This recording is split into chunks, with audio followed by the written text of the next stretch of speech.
Salam Bapak Ibu Saudara yang dikasihi oleh Tuhan, para sahabat-sahabat Tuhan, para sahabat-sahabat saya juga dimanapun saudara berada.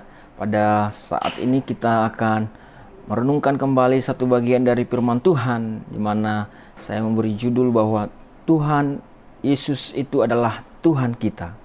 Yesus itu adalah Tuhan kita, dan apa yang membuat kita harus mengakui Dia Tuhan karena ada perbuatan-perbuatan yang Dia lakukan bagi kita, saudara-saudara. Nah, sahabat-sahabat yang terkasih, mari kita langsung saja melihat Alkitab kita di dalam Wahyu pasal 1, saudara-saudara. Dalam Wahyu pasal 1, dalam ayat 5 sampai ayatnya yang ke-6 ya. Jadi kita akan baca ayat 5 dan ayat 6 saja. Demikian firman Tuhan. Dan dari Yesus Kristus, saksi yang setia, yang pertama bangkit dari antara orang mati dan yang berkuasa atas raja-raja bumi ini. Bagi Dia yang mengasihi kita dan yang telah melepaskan kita dari dosa kita oleh darahnya, dan yang telah membuat kita menjadi suatu kerajaan, menjadi imam-imam bagi Allah Bapanya.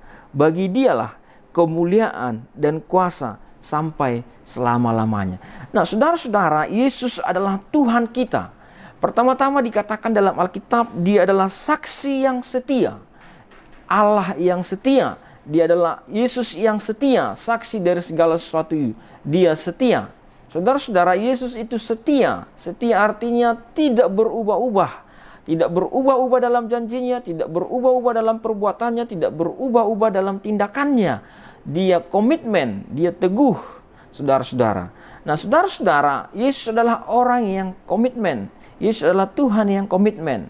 Yesus adalah Allah kita, Tuhan kita. Nah, tapi saya tidak ingin kita menyoroti di bagian itu, tapi apa yang membuat kita mengakui bahwa Yesus itu Tuhan kita, ada 3 hal yang dituliskan dalam teks yang baru saja kita baca tadi. Yang pertama, dikatakan bahwa bagi Dia yang mengasihi kita.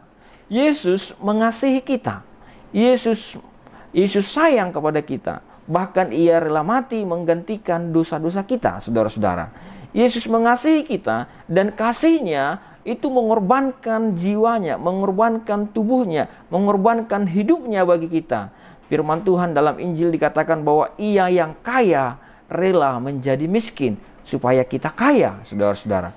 Nah, saudara-saudara yang terkasih, mungkin ada orang-orang di sekitar kita, atau mungkin kita tidak mengalami kasih dari orang-orang yang ada di sekitar kita.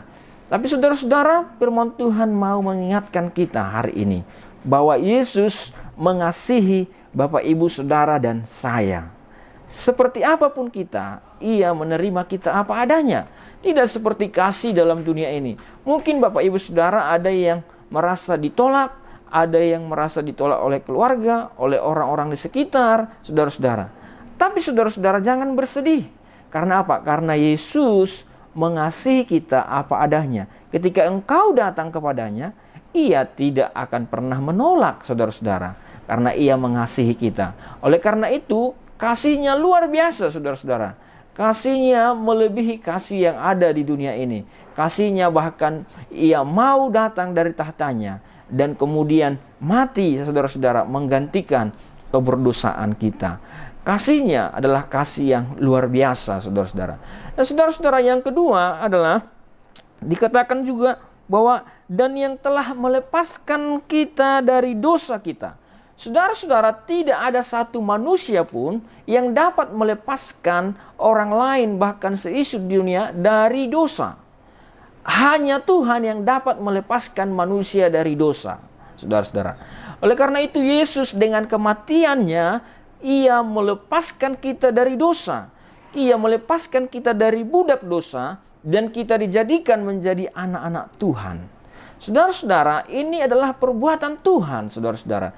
Karena apa? Karena semua manusia sudah berdosa, dan otomatis tidak ada satu manusia pun yang dapat melepaskan manusia itu dari dosa. Hanya Tuhan yang mampu dan sanggup melakukannya.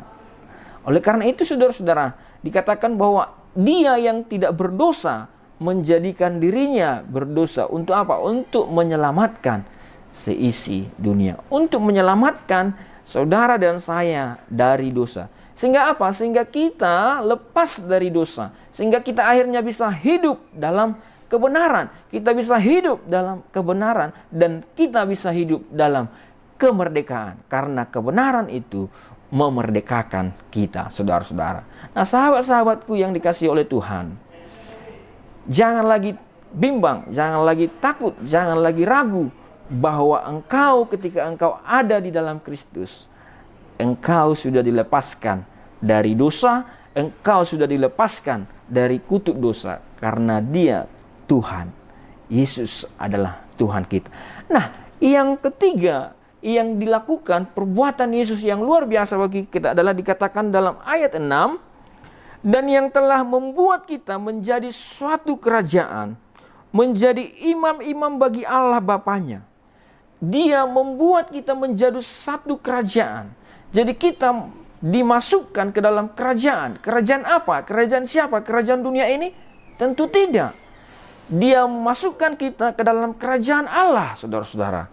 Oleh kematiannya, siapa yang percaya, siapa yang ada di dalam Kristus, dia adalah ciptaan baru. Kita bisa menjadi memanggil Allah Bapa. Tirai sudah terbelah ketika Yesus mati di salib.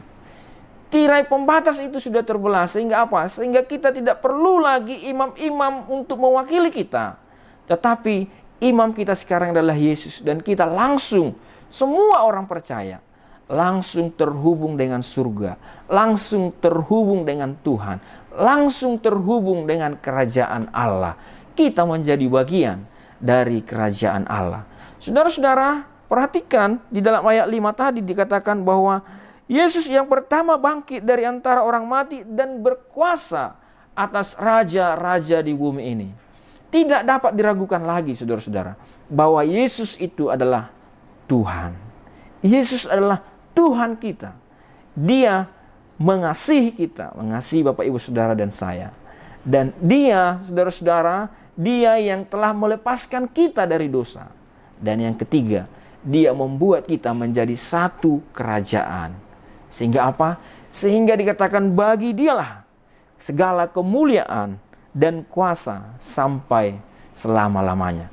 Saudara-saudara yang dikasihi oleh Tuhan, apapun yang sedang engkau pikirkan saat ini, engkau sedang ragu akan ketuhanan Kristus, saudara-saudara, percayalah, Yesus adalah Tuhan. Dia yang berkuasa atas segalanya. Dia yang berkuasa atas raja-raja di bumi ini, saudara-saudara. Dan Dia yang berkuasa atas kita. Dan barang siapa yang percaya kepadanya, dia sudah dilepaskan dari dosa. Engkau sudah dilepaskan dari dosa. Nah, saudara-saudara, terpujilah nama Tuhan. Demikian renungan kita pada saat hari ini. Kiranya Tuhan memberkati kita semua, dan doa saya semakin hari kita semakin bertumbuh di dalam Tuhan. Terpujilah namanya. Haleluya. Salam.